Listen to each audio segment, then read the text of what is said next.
recorded this video once and it was supposed to be a preparation for the Ruination. Because from right now, the Ruination begins in 24 hours. But Riot just keeps adding in more and more news surrounding the Ruination, so I just decided to repurpose this video as Rift News. And so... Hello everyone and welcome to another episode of Rift News, the show that's gonna talk about the Ruination and nothing else. Now, because the Ruination news are all over the place, I apologize because we will frequently jump from topic to topic. But still, let's start with the thing the most players will be excited about the most, the skins.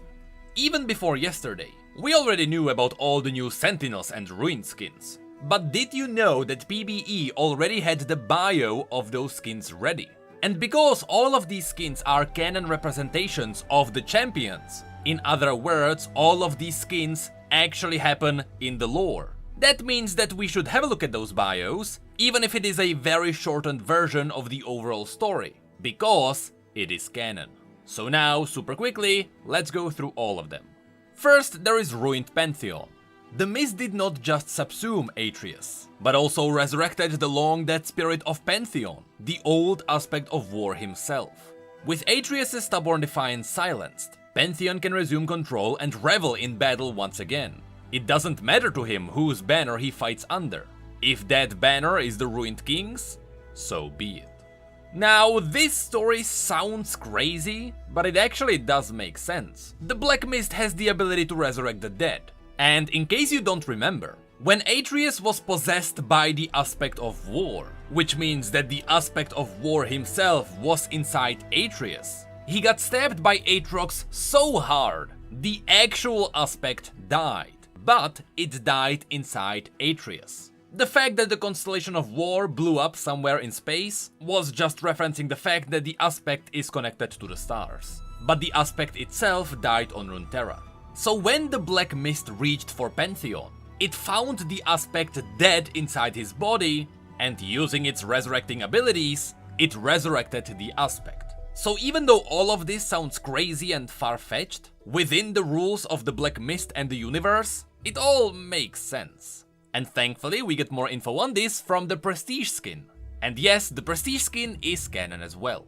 Atreus defeated Pantheon once, and with all of Runeterra on the line, he must defeat him once more. Seizing back control of the aspect of war, Atreus harnesses the celestial power of Targon itself, briefly becoming not just a vessel or an aspect, but something new, something immensely powerful and entirely his own. Couple of things to mention here. I know that Riot already updated this bio very slightly, but I can't find the change anywhere. I believe they removed the Atreus defeated Pantheon once part, because theoretically, Atreus never defeated the Pantheon. Atreus just happened to be there while Aatrox defeated the aspect. Regardless, then there is the other part that didn't change. It said that Pantheon briefly became something more than a vessel or an aspect. Which means that unfortunately, even though it would be really insanely cool for this skin to become permanently canon, this really just shows what Atreus turned into briefly. So after this event, Atreus most likely went back to his normal form. But it is cool to see that for a while he was an actual Celestial. But all of that hopefully should be explained in the story of this event. Then there is Diana. The ruination of Targon and the loss of the aspect of war devastated the Rakor tribes, but the only way to fight an aspect's power is with another aspect. And so Diana takes up her blade as a member of the Sentinels, knowing that Viego would destroy everything the moonlight touches. A couple of interesting things to mention here. From Nami's lore, for a while we have known that Diana went to Ionia, but we never really knew why she went there. Now it sounds like maybe that's where she was recruited by the Sentinels. But also there is another thing which I totally forgot about, and I'm glad people reminded me. At the end of Aphelios' story, the Lunari found Diana's blade. So before Diana left Targon, she left her blade behind. That's why it makes sense for Diana to pick up the blade of the Sentinels. Originally I wasn't sure why Diana would try to enhance her star-forged blade with something made by mortals. But now it seems like the blade she's holding here is a totally different weapon. Still, I am very curious to learn as to why Diana even decided to join the Sentinels. She is a celestial aspect, one of the most powerful beings on Runeterra. Why would she decide to join a mortal organization? That's a question that hopefully should be revealed in the event.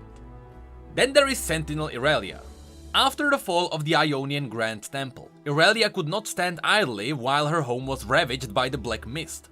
Deputized by the Sentinels, she fights the Ruination as one of their comrades, a natural-born leader who understands the threat that ruined karma possesses. She will stop at nothing to save the spirit of Ionia. By now everyone knows that this piece of art is connected to ruined karma. And in fact, this bio revealed that the reason why Irelia joined the Sentinels was because karma got ruined. As a fun fact, here Irelia is wearing Karma's original headband to honor her fallen friend. Then there is my absolute favorite, Sentinel Olaf. After a vicious encounter on the Freljordian front, Olaf is convinced to join the Sentinels to satiate his hunger for battle. Only then would he have the power to challenge Viego, the greatest threat the world has ever known, and satisfy his urge to fearlessly face death in glorious combat. A couple of things to mention here. At the beginning of the bio, they reference one of the images that was used to tease the Ruination. That's the one where Freljord gets corrupted. That's likely the battle where Olaf fought. But also, it mentions that he joined the Sentinels to gain enough power so he could challenge Viego. But the point of Olaf's story is that a shaman showed him a vision where he died peacefully in his bed, even though every warrior of Freljord wants to die in battle. So to prove the vision wrong, Olaf is traveling around the world defeating the biggest beasts he can find, in hopes that he would die in battle. The catch is that as long as the vision stays true, Olaf technically can't die as long as he fights. After all, the vision told him that he would die in his bed. So theoretically, Olaf doesn't care about his own power. And if he had the chance, he would charge at Viego regardless. If he died in that battle, even better. So when it comes to Olaf, I really want to learn about who changes Olaf's mind. Who's going to be the one to tell him that maybe he should use his powers to actually defeat Viego, and not just to die for the sake of glory. That's a story I really wanna see unfold. Then there is Riven. Riven joins the Sentinels hoping to atone for her role in the Noxian invasion of Ionia. After fighting her way out of a rapidly destabilizing Noxus Prime, she understands that her time may be fleeting. However, she believes her life is a small price to pay to make amends. Once again, a couple of things to mention here.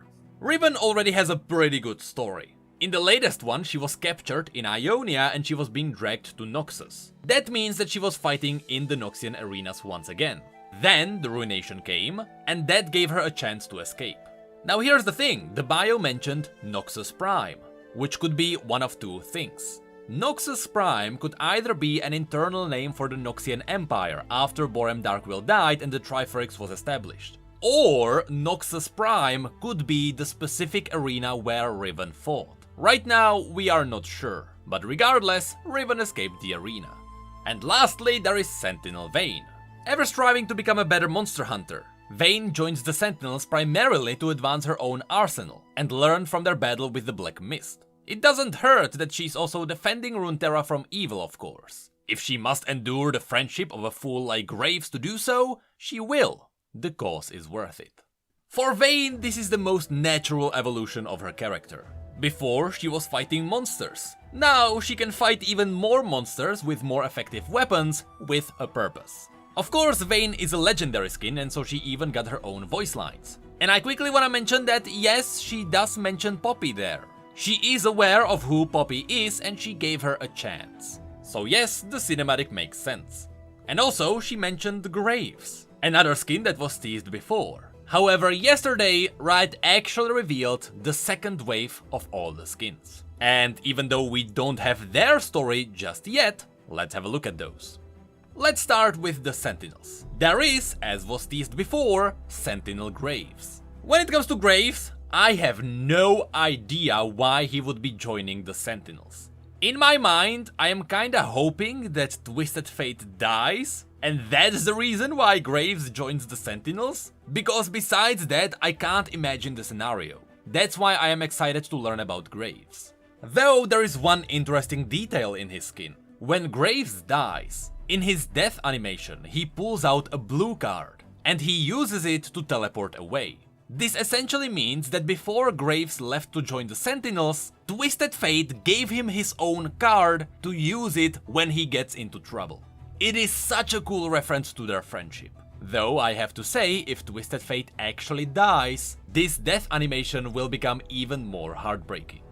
Next there is Sentinel Rengar, a skin which I believe no one expected. But hey, they needed an Ishtali champion, and canonically, Kiana is doing something, so she's busy. But Rengar was free and Rengar is around Ishtal, so hey, that's your Ishtali champion. There's only one thing that I can mention here. Notice that Rengar has his eye back, although here it is a bit more holy. Now, if you have a look at Olaf, Olaf's left eye is missing. This is my wishful thinking, but it would be so freaking cool if Olaf was such a Chad, he gave his own eye to Rengar. I would love that. But I think it's just aesthetic and that's not the case. Anyway, the last one is Sentinel Pike. This is not a joke, we are getting Sentinel Pike. I have to be honest, this skin would probably have way more context if the Ruined King game was already out. But because it was unfortunately delayed, we have to deal with Sentinel Pike before his storyline got to that point. Anyway, it's Sentinel Pike! My god, I have no idea how he will get to this point. His bio in Legends of Runeterra mentioned that he's been murdering for so long he murders just because he enjoys it. Who the heck is gonna convince him that he should actually murder Viego? For fun. That is a story I really wanna see unfold. And besides these, then we have the two new Ruined skins. There is Ruined Misfortune, which makes me believe that whatever is gonna happen to her is gonna be the reason why Graves joins the Sentinels. But you know, that Ruined skin is fine. The one that I'm not sure about is Unbound Thresh. It is literally Thresh made sexy. Now, we have already seen human Thresh in the lore before. This is what he canonically looked like. And yet here he doesn't have his own mustache. Anyway, since these skins are canon, I wonder what's the point of this one. Will Viego be defeated and will Thresh become the new Master of the Black Mist? It seems like here Thresh is just more human-like, so maybe he just absorbed enough souls to be a human again. Regardless, here's my stance on this skin. Because it barely changes the original, this has to be a 750 RP skin, if not 490. That would be even better. In fact, best case scenario, the Thresh skin would by far be the best if it was a free reward for completing all the missions during this event. It's not a skin that a lot of people would pay for, I think, so why not make this a really cool canon reward? It's like a traditional skin, but for those who were there during the Ruination. That would be the coolest way to do this. Besides this, I have no idea what Riot is planning with this skin.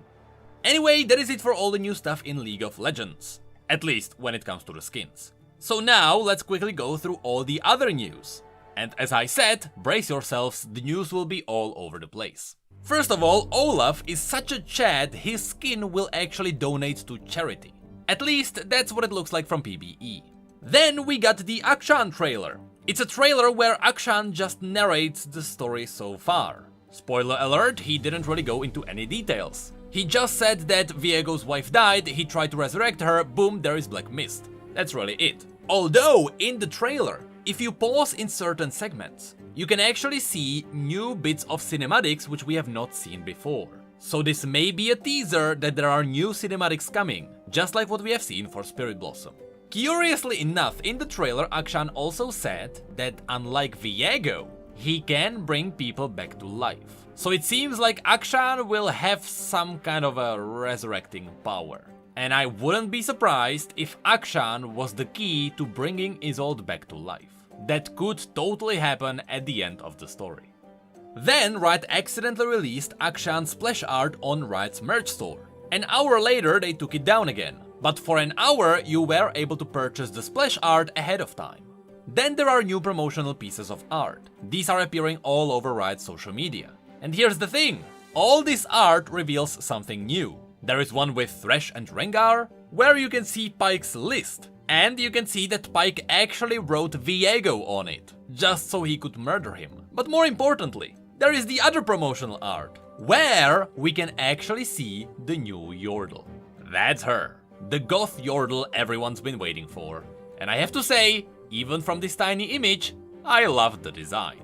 That's all I can really say about this.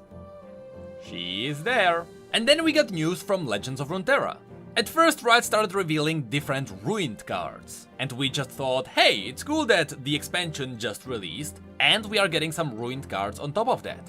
Then they started revealing cards such as Kamavorian dragons and soldiers, and it was topped off with Viego himself, which I honestly didn't expect, but it is so obvious now. So yes, Viego is joining Legends of Runeterra.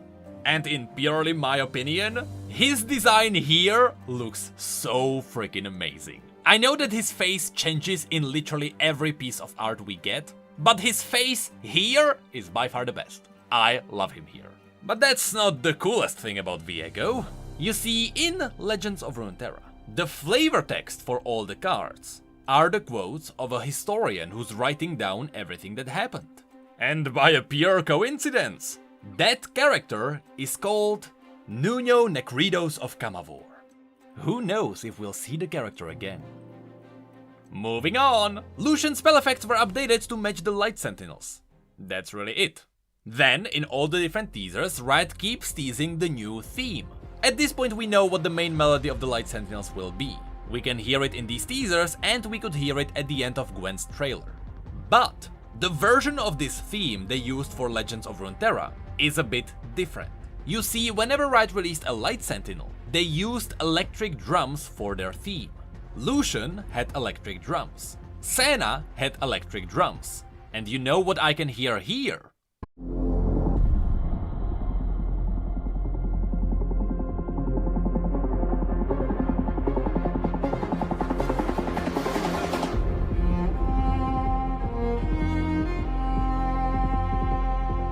Yep, I believe that this specific version of this theme will belong to Akshan, the newest Light Sentinel. And now the last thing. To tease the Ruination event for Wild Rift, Riot released a new cool experience for phones. If you have a phone, you can scan a QR code and that will put you into a Light Sentinel base. There you can explore all sorts of things. And if you wanna see my pure reaction to this, I put it on our second channel. There you can see everything we did there. But regardless, there are two main things here. Besides the fact that this base explored the very basic lore of the Light Sentinels, it revealed that all the Light Sentinel weapons were crafted from stones of the Blessed Isles. This means that either these weapons existed before the Ruination corrupted the islands, or these stones were so powerful they resisted the magic of the Black Mist. That's why the weapons could even exist. But more importantly, the other thing. After you went through the Light Sentinel vows, you got a list of names which represent different Light Sentinels.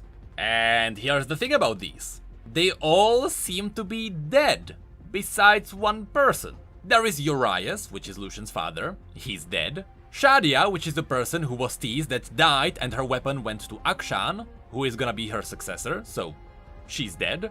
Annabelle and Daowan were both mentioned in Senna's story. They were both Light Sentinels that were claimed by the Black Mist, so they are dead. Then there is Lucian, the only man alive, unless something is gonna happen to him in this story. And then there is Senna, who is dead. Notice that Akshan is not here because, first of all, he has not succeeded Shadia just yet, but also he is alive. But you know, maybe the life and death thing doesn't really matter. Maybe this is just a list of all the active Light Sentinels, or who were active. Because Akshan has not succeeded Shadia just yet. But if that is the case, if this is a list of all the active Light Sentinels, why is Lucian carved into the stones before Senna? Senna was in this order before Lucian. Who made this thing? Also, Pike is a Light Sentinel.